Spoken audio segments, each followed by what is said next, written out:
Hello, Working Mommy Manual listeners and viewers and watchers. Yes, the voyeurs of the podcast world. Don't make our listeners and watchers sound like they're creeps. Like that's not a bad thing. No. We want you to be creepy. It's actually really cute though, because like our friends will message us like, "Hey, I saw you on the TikTok." And we're like, "Oh, it's so funny." They do little clips of little vignettes. things. Yes. Little vignettes. It's very cute. So we are so excited. That is Kathleen Wilson. That's Nicole Corning. And we have a third special guest with us today. Her name is Kendall Taylor. The K is not silent. It is not. It is not Candle. It is not Kendall. Yeah. It's just Kendall. Yes. Like Madonna. So Kendall's a mom like us. She's a working mom like us. She has two children. Anyway, I'm going to let you tell your story, but Yes. I have so many questions. And I'm sure you are as well, but I just want to, I think the work you do is very interesting because I think that there's such a focus on what area you are working in. And there's so much crossover between like applying that to your own life and how you raise children and the work that you do from a professional level. And I love it. I love it. So Kendall, tell us a little bit about what you do and your background, how you even got there. Talk to us about your journey and your family. Okay. Well, I grew up doing sports my whole life. So I think when I wanted to go to school, my first thought was, well, I want to continue to be in sports and somehow make that part of my life ongoing. And so I'm originally from the Bay Area, but then came to school, go to Arizona State. And as so many California children do. Oh, yeah. And then they stay. Yeah, we heard, that sunny state. There was, didn't hear about any of the parties. Oh, really? You didn't know about that? Not at all. That wasn't a factor in my decision. Number one party school in the U.S. Yeah, not at all. But went there and started going to school for kinesiology, exercise science. My passion was really going to go to physical therapy. Mm-hmm. And so was doing physical therapy, going to school, and was really going to pursue that degree afterwards. So I was doing my bachelor's in kines. And I was doing physical therapy work as a technician. And I was working with patients all day and, talking to each of them. And I just started getting really curious because people would come in and some were healing faster than others. And so I started talking to them and started talking more about food and lifestyle and stress. And I told my parents, I'm really sorry, but I don't want to do physical therapy anymore. I want to be a health coach. So totally did a full 180, started doing health coaching. And just really, which is great because it must have tied in with everything you had done as a young athlete and then as a student athlete, right? Absolutely, yeah. So everything that you do, it all kind of tied together, and I just felt like I had a purpose and a drive, and it wasn't the most lucrative, but it was really where I wanted to be, and so found that, and I was health coaching for quite a while, and just loved it so much, and then.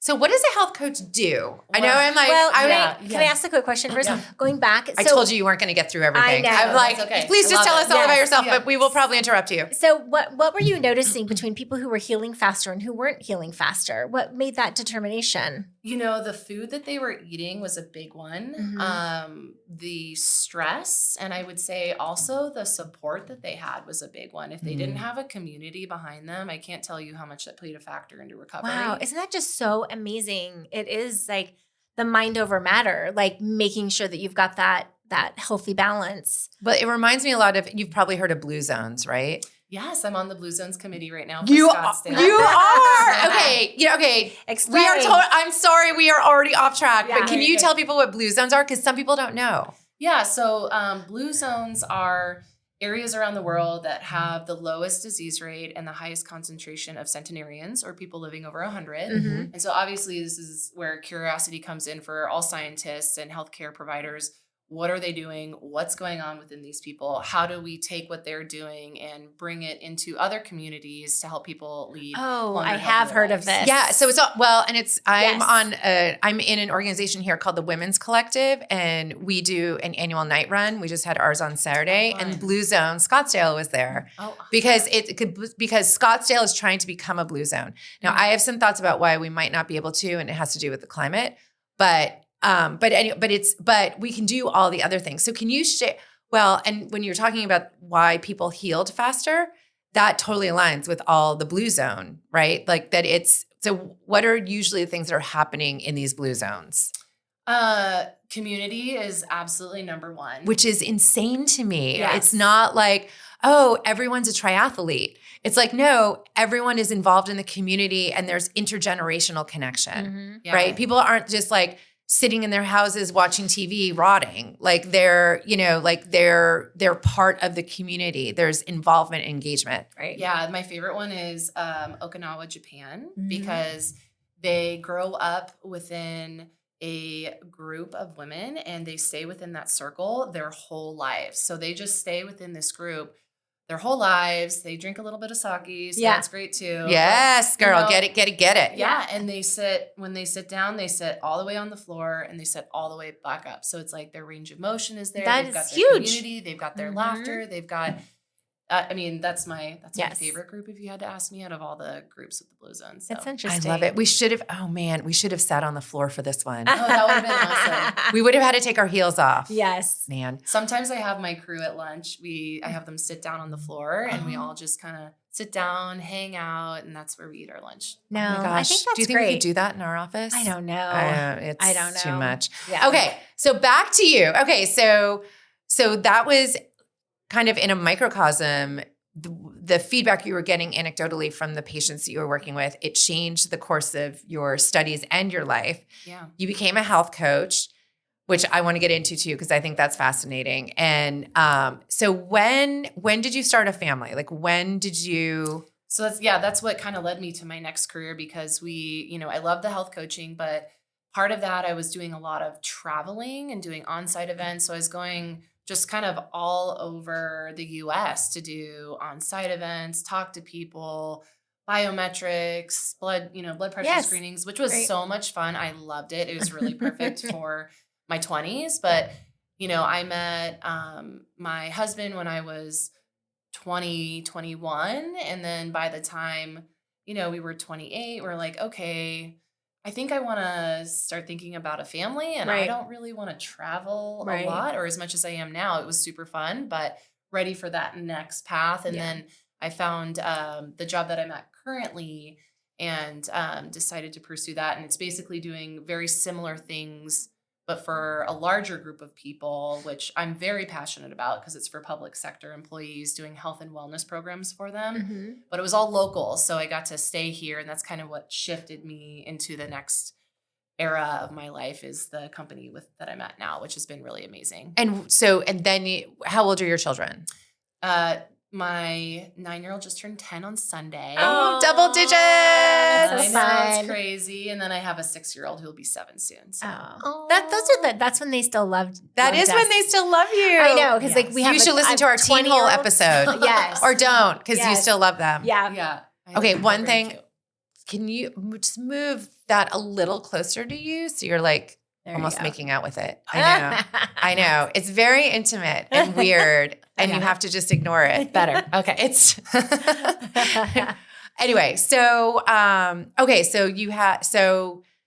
you had your children. Did you? Okay, so you were a student athlete. Is what you studied in college. You were a health coach, and then you started applying that to kind of like the public sector, but that had to have bled over into family life too, right? Like, so what do you like? How do you think the career that you chose and the research, the research you're immersed in as part of the career that you chose, like, how do you see that you did things differently than like maybe the average mom when it came to health?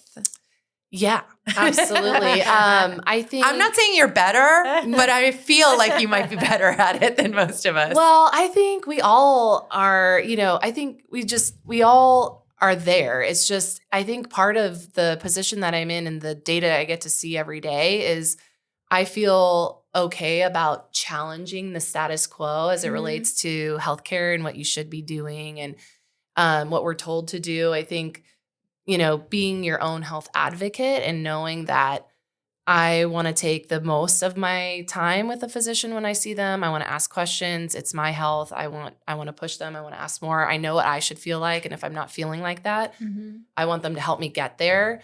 Where I think, sometimes it's just a challenging system. You go in, time's limited. Oh, here's the script, absolutely. move on. And there's nothing else to talk about, And and that's just in the normal day to day. So my parents both had open heart surgery within a month of each other a few years ago. And I had a hockey stick learning curve about the healthcare system. And I mean, I was literally like, they would be dead if I wasn't there. Probably not my mother, but definitely my father, because when you're sick, and the model of the system is, it's very machine-like. It's very regimented, and it's not the doctor's fault. I actually feel awful for the doctors because I can tell they want to spend more time. It's just not the way the system is set up. And I think that goes back to the blue zones too, right? Or the people that you were working with who you're like, oh, social connections make a difference, because if you have social connections, it's someone who's there to go to doctor's appointments with you and ask the questions, or get you to ask the questions, then you're more likely to get the care that you need.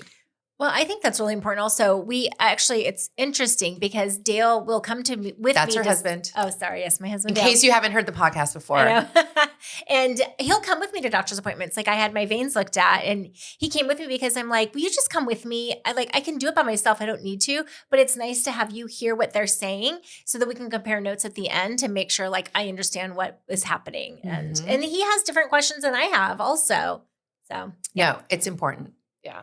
Being your own health advocate it's hard sometimes because you don't want to question anyone, right? Yeah. But it's okay to say, what else can I do to feel more like myself, or I'm not feeling more I know that it looks like I might be, but I'm telling you, I'm not feeling myself, and I want you to help me get to that Perimenopause women. Yeah. Oh, perimenopausal women. Yes. Oh, yeah. That's a big topic right now with just our whole population I work with. And on this podcast. Yes. 74% of the folks we work with that we do wellness programming for are women. And so there's a lot of support needed just with women in general with preconception to pregnancy to postnatal to perimenopause to menopause. So, just all the things. Yeah. The whole perimenopause and menopause thing is so weird because we don't talk about it. I had been bleeding for 13 days and I hadn't had a period. I was like this close to menopause. Then I bled for 13 days. I was exhausted. I felt like I was in first trimester of pregnancy. I was off, right? So I go see my naturopath and anyway, she sends me for an ultrasound, takes some blood, and I'm talking to my mom and telling her what's going on. And then a couple of days later, she calls. She's like, you should just know that I hemorrhaged and I had an emergency hysterectomy.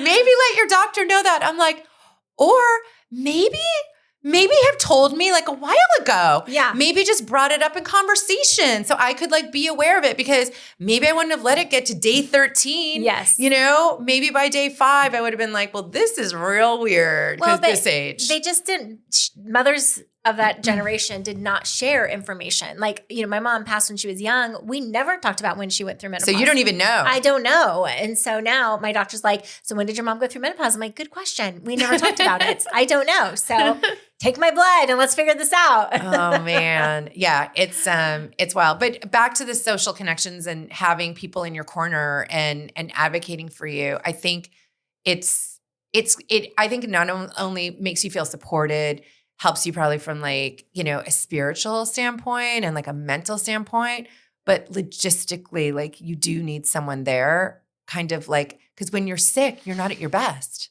No, right? and you probably are interpreting things totally differently. Yeah. And so just having like what your husband did for you to Yes. just say, hey, let's just both take notes. What did we both hear? Yeah. And then what are our takeaways? What are we going to do? He always, it really makes him uncomfortable when I ask him to come to doctor's appointments with me because he's like, they probably think I'm some domineering man that doesn't let you out, out of the house or something. I'm like, no, I'll explain to them. And so he always, it's so funny because he feels awkward about it. Aww, but he's just like genuinely caring. Yeah, he wants to does. go. He's like, do you want me to come? Now, when I had the vein procedures done, I was like, I am so glad you weren't there because it was awful. He goes, I don't want to be there for that. Okay, wait, can I just tell a sidebar story? Yeah. This is just making me, okay, so my boyfriend had shoulder surgery last year and I went with him and so after the surgery, the doctor comes and talks to me and he's like friends with the doctor and I know the doctor. And so if he talks to me, I'm like, okay. And then the nurse comes out and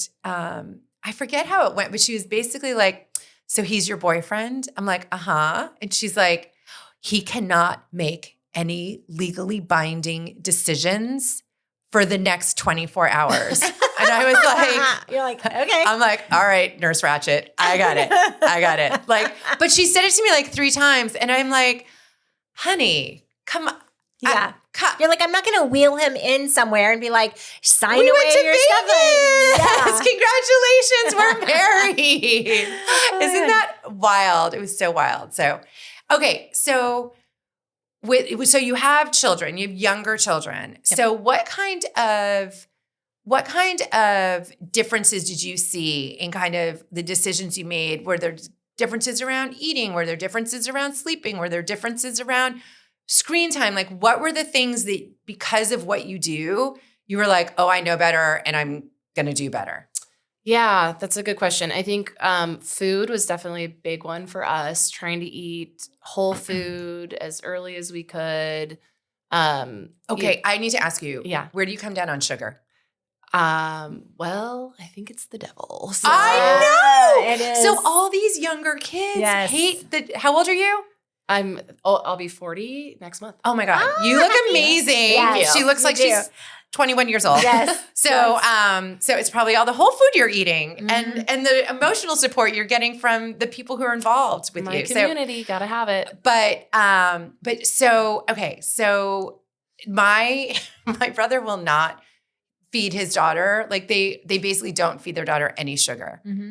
And they give her one like every once in a while now, but when she was little, they absolutely didn't. And my mother and I were like we were having anxiety over it. We're like, give her a cupcake, like give her a cookie every once in a while. Okay, talk to me about that though, because I also want to understand it and be able to support my brother better. Yeah, and not just think he's insane. I will say it's a balance though. So I let my kids enjoy all different kinds of foods. And they have sweets sometimes, but I try not to put it on a pedestal because I think then you make it something if it's like, oh, well, if you do this, then you can have that. You're putting it on this hierarchy where it becomes that's good. Yes. That's like, good. Oh, I want that. And so for them, it was like, I don't love it, but like I'm also know it's going to be a natural part of childhood. So enjoying themselves, not making it a big deal, but for the everyday life, I'm going to be really conscious of the foods that we're eating and the sugar intake that they have and also let them splurge and enjoy it because that's just a part of being a kid. Right. So I just try to be, cautious and aware. And now, why do you think it's the devil? Well, I have thoughts. So but I want to hear yours.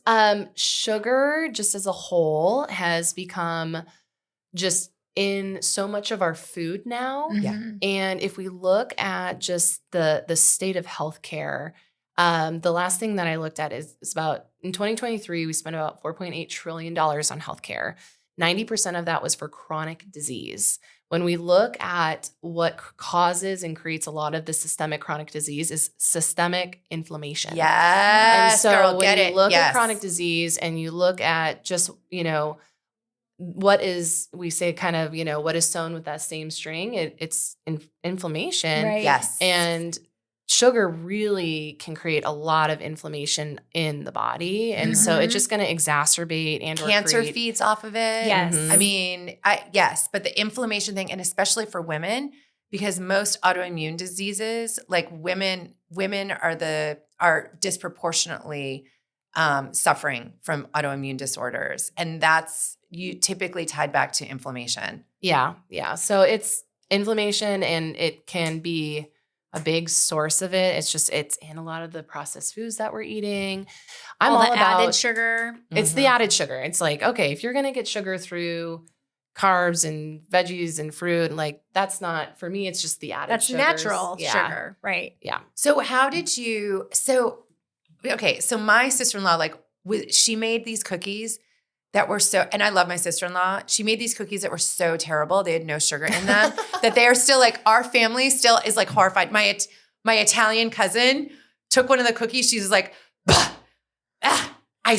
what is this? Like, what are they torturing the child? So there has to be a way to give the children some kind of sweets or is there a better substitute? Like, how did you navigate that with your children? Yeah, I think, my kids get frustrated with me sometimes because they go to school and their friends have, the cool snacks, the snacks that are just, sugar. Yeah. And look, I sent my kids to school with Lunchables. I was a working mom. I was like, you do what you got to do. Yeah. I'm totally fine with that. But, when I try to find snacks, I try to work with them. Okay, you guys want chips?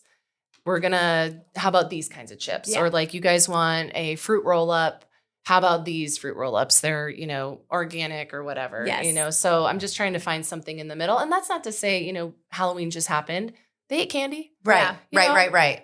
We go to birthday parties. They're going to eat a cupcake. Yeah. That's you can't totally tell your fine. kid not You to can't have tell them not sugar. to. No. Like at all. But it happens. And but you have, anyway, go ahead. No, well, I was going to say, so there's an old coworker of mine where they did shelter the candy, and then the child would kind of hoard it, Yep. So, and that's what I'm trying to do, where there's a balance and I'm not putting it on the pedestal. So, we went trick-or-treating, they had candy.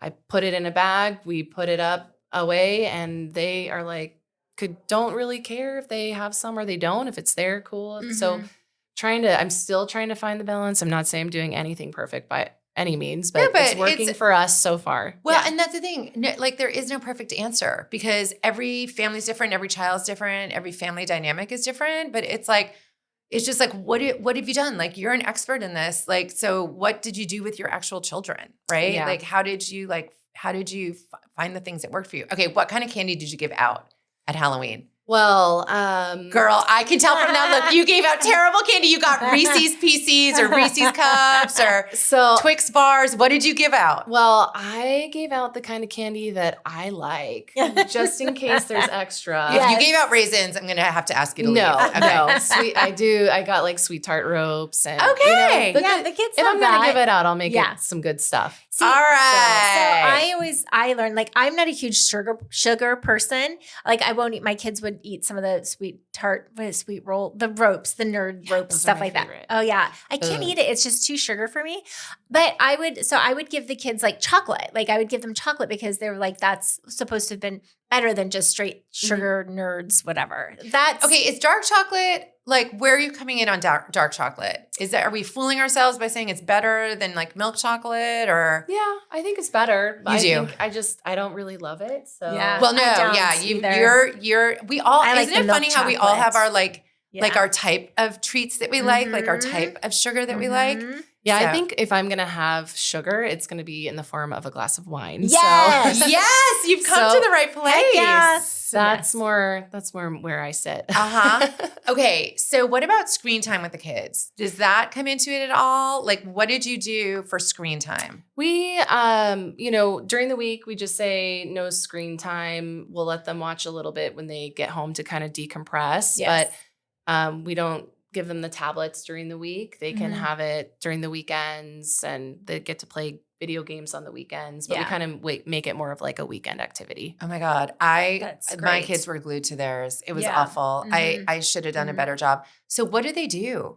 Like, cause look, in the 80s and 90s, like we read books. We were running the streets. Yes. We were Playing like, bye. outside. No one's life 360ing us. Yeah. We were out on our BMX bikes. Like, we were probably like, in an abandoned lot or an abandoned house. Like, but now Life 360 shows you in the abandoned lot, like there's our children wouldn't even go there because they know that we'd see them. That's so true. Like it's a deterrent. Yes. It's like having a camera at your house or something, or like, Do you Life 360 your children yet? Not yet. Okay. But definitely my husband. Yes. And my parents because they're older and I Life 360 my parents. Yes. I Life 360. Do you Life 360, Dale? Yeah, we're all in the family plan. Mm-hmm. The circle. Actually, it's really funny. And the kids have circles with their friends. Like you can create another circle with just your like besties. Well, they can do it with Snapchat too. Yes. They can like share locations. I saw on Instagram now too. It's like share your location. I'm like, I don't need anybody knowing where I'm at except for my family. Like, why is that appealing for anybody? The only time that would be appealing is if we were meeting for a glass of wine. Oh, true. And you were like, I just left the house. I'm going to share my location so you know where I am. So you know when to order my glass of wine for me because you're already at the restaurant. Well, and sometimes like we'll go to conferences and I'm like, God, I wish she was on my Life 360 so I could figure out where she's at right now. Yeah. Or if you're on your way. We should do that. Yeah. Let's Life 360 at the next conference. Okay. Okay. Do that. This is how we process. This is what goes around in our brain. Okay. So what is the work that you do now? Because I think that's fascinating. So I'm currently, my title is Executive Director of Health and Wellness Services. Mm-hmm. And so I kind of do a couple different things, but we have a health plan that we offer to public entities in Arizona. So lots of schools. Then we have some cities and municipalities. So probably lots of women. Lots of women, Mm-hmm. yep. And we offer a wellness program alongside of that because they're all self-insured groups. So they're basically paying for their health insurance. And Mm-hmm. So let me just explain self-insurance in a nutshell. So basically the company or the entity is putting money into a pool to pay benefits on their own. Yep. Right? Yep. Like for claims. Yep. Because there's such a big pool, it's statistically there aren't that many people who are going to get typically there's not many people who are going to get sick. So it's from a financial standpoint better for them to just hold onto that money. But when you self-insure, now you have skin in the game to make sure people are staying healthy. Yes. Right? Yep. So that's where you come in. Yeah. And we've created a wellness program alongside of that where really what we do, we have a team the team is just amazing. I can't say enough about the team and the organization. Everyone just like deeply cares about what we do and how we help people. But we look at the claims every day and we're looking at what are the conditions we're seeing, what are the costs we're seeing, how are they using the system? And then we try to find programs and create solutions that can help them. So if we're seeing, a lot of maternity, which we saw, we're going to find a program that aligns with our core values of really just root cause care and trying to make sure that we treat the whole person and bring that to them as a part of the plan. So do you track how many people actually take advantage of it, or do these entities mandate it? Like I know I don't know that I've seen entities mandate it, but I have seen entities say like, we're going to incent you. So we're going to put X amount of dollars in your HSA if you do these certain modules or do these certain activities. Is that kind of how it works? A little bit. Some of the programs itself, they're not for everyone. So you can't incentivize, just on those alone. But, things that groups incentivize for are like wellness exams and getting preventative screenings and doing a wellness challenge or getting your biometric screening or, doing a group activity. Again, we're trying to get in those like culture, movement, education pieces into each little thing that we do. So you incentivize on those things and you weight different items differently. So you're trying to get more folks to do those specific activities that we know will help kind of reduce the claims and get people the things that they need to get done. Do you know how many people take advantage of it statistically? We just ran a report and about, I would say out of our whole population, we have about, I'd say 35%. That is great. I think think if you're not mandating something and people are taking advantage of it, I think that's a great statistic. Because I've been in companies where they put HSA dollars away for you to do certain things, and it was hit or miss if I would do it. And I don't know if it's that I was younger or I just think I think as women, we don't put ourselves on the list. Like we're not a priority. So if it's something for us, like I had a million things that I had to do for other people. So I'm like, well, I don't have time to go get this done or do this challenge or whatever because I'm too busy. Now, if it was like, but your kid's going to get something, like I would have done it. Right. Right. But I think that's a terrible thing to be playing in your head. Right. Like you should be doing that because you want to stay healthy as long as you can, just for you, but also for your family. Right. Yeah, absolutely. And I will say that's just us as a whole. And that's with new groups coming on and, retention being there, not there. All these things are happening within the schools right now. But if you actually take each individual school district or city that we work with, some of their numbers are, 50, 60%. We had one group that out of their, I think it was 50% were engaging in the program. They had 100% of people actually in it every day. Out of that 50%, every 100% were in there every day. So the culture of each employer group that we work with and who's helping us kind of work those programs, it really matters because you can see the different engagement enrollment in each of these programs based on each employer. It's really interesting. Do you then see, and this might be a little too deep, but do you see for entities that have higher engagement, do they have lower claims? Yes, we do. I mean, girl, I am such a data nerd. Yes. Like because you think you're like, if they do this, it's going to benefit them. But it's like, if they do this, it's demonstrating that they are doing better for themselves. Right. Well, and I know a part of our corporate world in the past, they've had the wellness, you log in and you get these activities done and I think they track it. And I can't remember what some of it would be. I literally cannot remember. Well, it would be like getting a wellness exam. It would be like, go get a wellness exam or your biometric screening. Yes. Sometimes they'd have them come like on site, Yes. right? Mm-hmm. Or they would give you little Fitbits and get your steps in. Right? Are you getting your steps in? I still can't do that.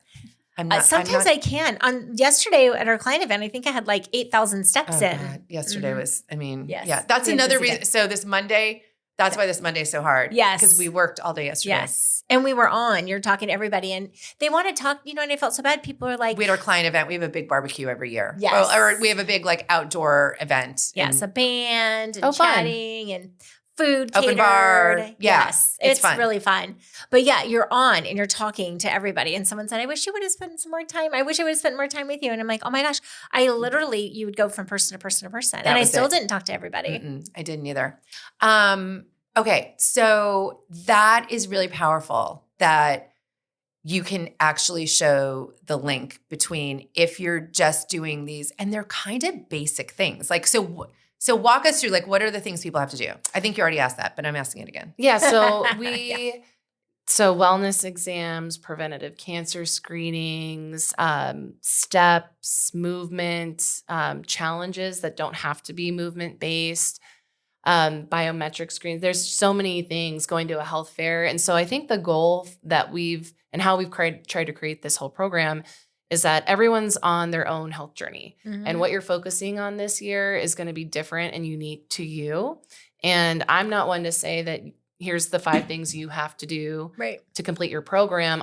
We want to offer a list of all the things that we know can be really great for you and allow you to choose which ones that you want to do for yourself this year. So like example for me, movement has always been like a big thing for me. I'm going to work out. And I've just realized that this last year, I need to really focus on my sleep and my stress levels. Oh, yeah. It's so true. I'm less about the steps and the workouts, and I'm a little bit more about making my quality of sleep and, that's all so those important. things. And speaking of challenges, like if you have the Apple, you get the fitness test fitness challenge every month. Like every month, I can't wait for the first to come around because it'll tell me what my goal is for the next month. Oh, I don't think mine does that. Oh, I think it does under your fitness app. So, and I make sure I hit all of them. Last year, I hit every month. I hit whatever it was. Have 14 workouts in a month. Maybe it's 20. Get 2 miles in a day, like whatever it is. Oh no, mine is not performing up to that level. So, well, you have to check it out. And I will.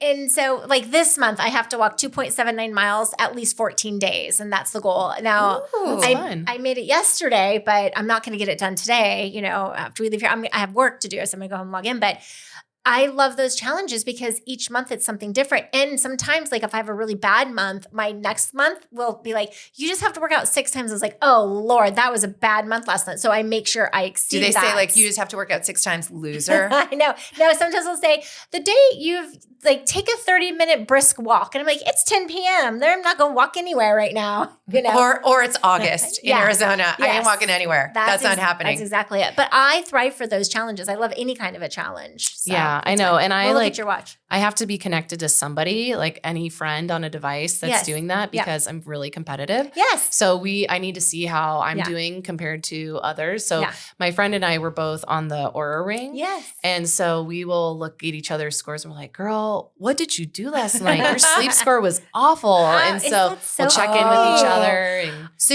that's interesting. There's an organization to help veterans with PTSD, and they give them Oura Rings because there are a lot of indicators about you, because there are elevated levels of suicide in that cohort, and the Oura Ring will you have to buddy up with someone because there are indicators that might point to you like being suicidal or having suicidal ideations because you're not really moving, you're not really like you aren't sleeping well, or so it's fascinating. And I have never had an Oura Ring, but I would love to see my sleep. And I think especially right now going through perimenopause, because I was always an amazing sleeper.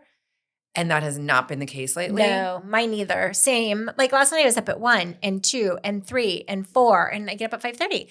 It's like, why can't I just sleep? But anyway. progesterone, man. I have it. They just put me on it, and it's still like, I think I was gonna email my naturopath and just say like, I think should I double the dose? Like I am not.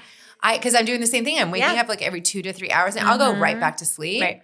But and I'm sweating. Oh my God. Yes. But then I take the covers off, and then I'm freezing. Yeah. And then I cover up again. Anyway, welcome it's a to bad perimenopause. Cycle. That is what it is. She's such a biatch.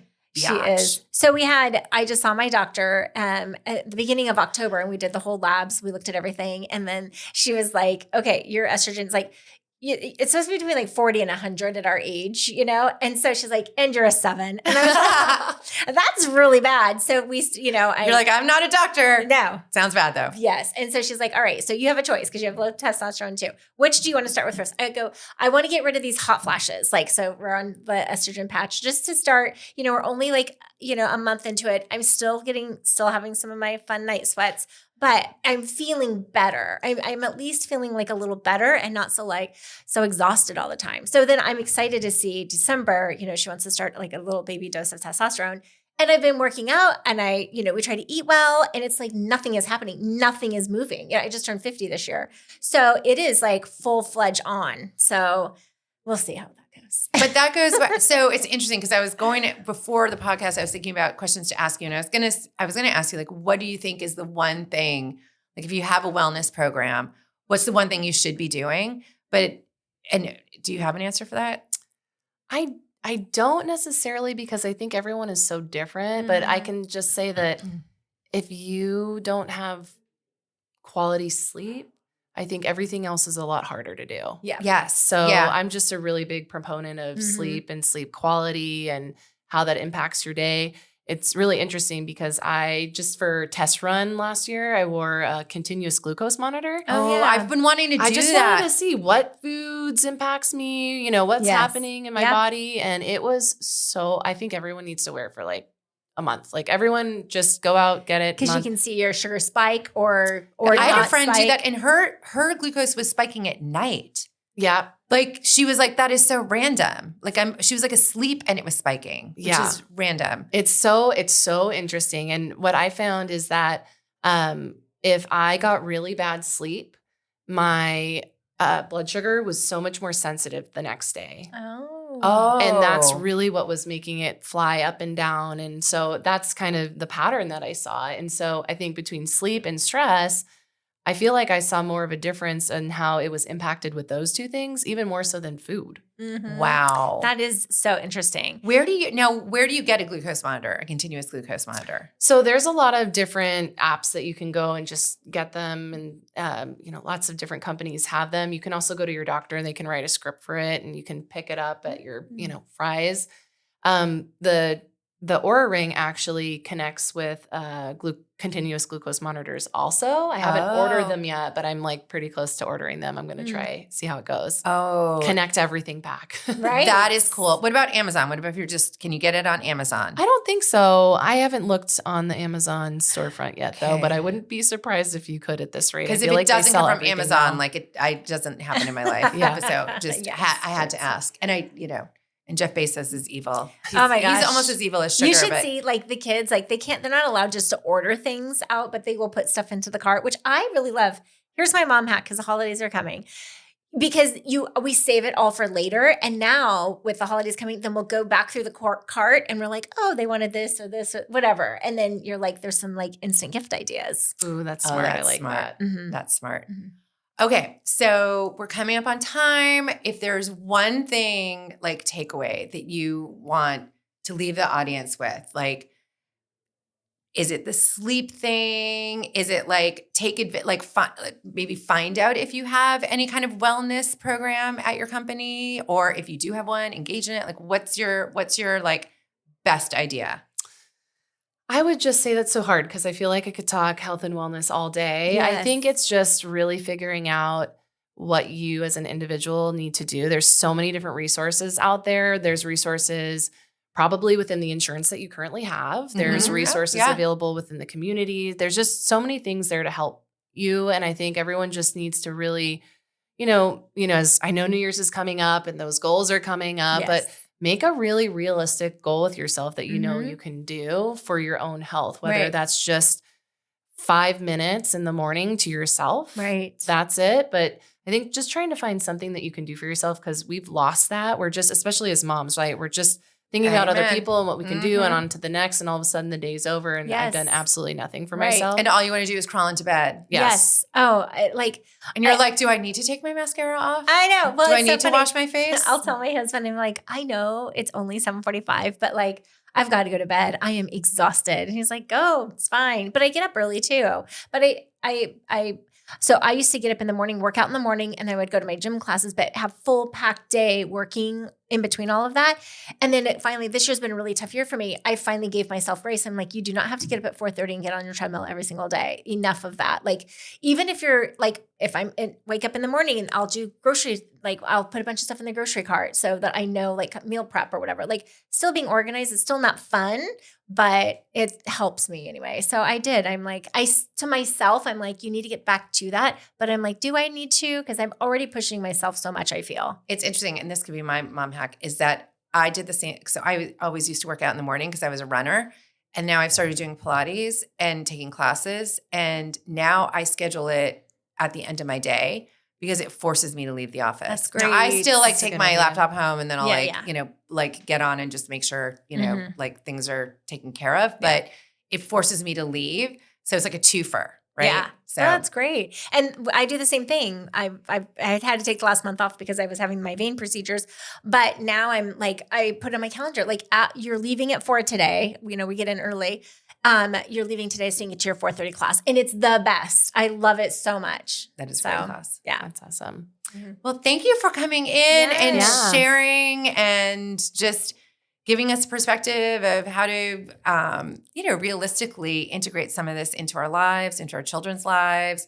I think everyone, we know what we should do, but it's easy to know what you should do, not necessarily easy to actually do it. It's true. Right? Yeah. And it's all about balance too. We can't be mad at ourselves if we don't do it perfect. It's all just a balancing act. Yes. So I think that's really great advice, especially coming up with people setting goals for next year or resolutions.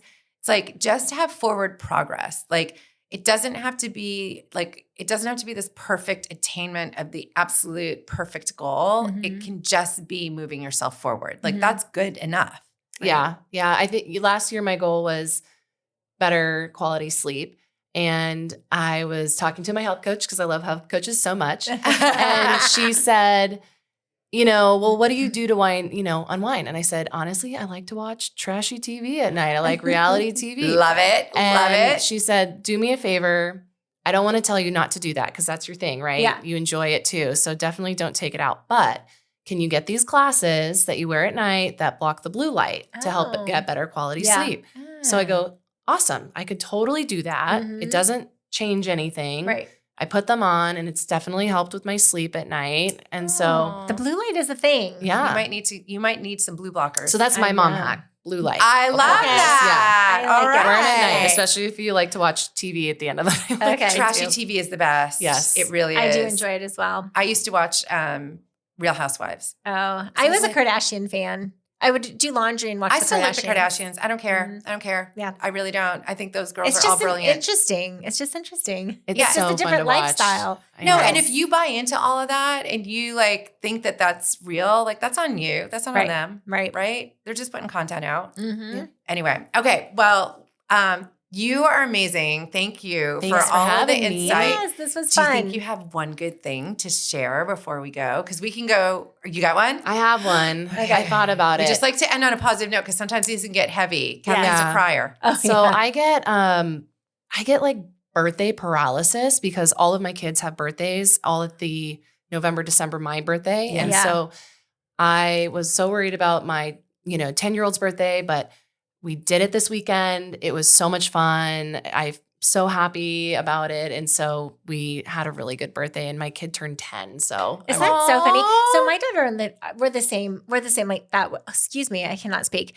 So I turned 30 and I had my first, and so I just turned 50. She just turned 20. It's it's fun to have that kind of big milestone birthdays together. You'll be the big 4-0. Your yeah. child was the That's big exciting 1-0. too. Yes. The big 1-0. Yep. So our one good thing is, do you want to tell everyone? We get to travel together. Well, we get to travel together a lot. However, this is for fun. We're going. I think this is our first for fun It is. travel Yes. Usually it's work related. work conference. Yeah. Yes. So we're going back to Virginia, where I hear it's for lovers.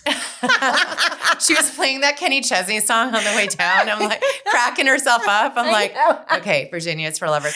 I So love my boyfriend supports his college football program and does big tailgates. So they have this important game on Thursday night. And again, I could care less about sports. I really try. But I just could care less. But so me and Kathleen's husband, are going back and having a long weekend. Yes. And watching a football game. And actually, Kathleen and I had a terrible week a couple weeks ago. And she came into my office and we were both just having a moment. And I remember. I was looking at the ceiling, trying not to cry. And then she looks at me and she's like, when we go to Virginia, we are doing shots and we are making no decisions. So we are doing shots and making no decisions. Love that. On I know, Wednesday. that is the truth. Yes. That is the truth. So I'm probably good for one shot. So anyway, so again, thank you for Yeah, coming thank you, in, guys. sharing your one Thank you, good thing. And at the end, we usually have Prosecco, but we today it was was Monday. just- We thought we Yeah. should we wouldn't stop drinking. Yes. They wouldn't get us out of here. So it's water, but we always cheers at the end and we do press and hold. Yes. So cheers and Cheers, press and everyone. hold. It's like a hug. Thanks everyone. Awesome. Thank you. Thank It was you. good. Thanks.